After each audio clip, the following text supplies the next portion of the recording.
মুসলমানদের জন্য জামাতকে ভোট দেওয়া হারাম। হেফাজতের আমির মুহিবুল্লাহ বাবুনগরী নতুন করে বিএনপিকে সমর্থন দিয়ে জামাতের বিরুদ্ধে জিহাদের ডাক দিয়েছে।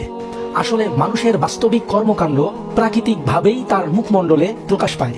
এই হুজুরের চেহারা দেখলেই মনে হচ্ছে পুটকির ঘু মাথায় উঠছে।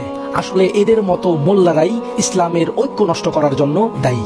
হয়তো শবে বরাতের রাতে বিএনপির থেকে নতুন করে হালুয়া রুটি পাইছে, তাই জামাতের পিছনে লাগছে। বয়স বেশি হলে মানুষ হিতাহিত জ্ঞানশূন্য হয়ে পড়ে, এই হুজুরকে দেখলেই তা বোঝা যায়। বিনা দলিলে জামাতকে ভোট দেওয়া হারাম আর বিএনপিকে ভোট দেওয়া আরাম।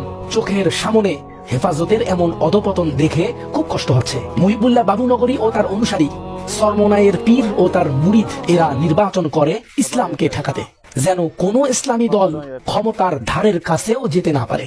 ক্ষমতায় যাওয়ার স্বপ্ন এদের নাই। ইসলামের ঐক্য নষ্ট করাই এই ভণ্ডদের মূল লক্ষ্য। এটা রাজনীতি নয়, এটা পরিকল্পিত বাধা সৃষ্টি।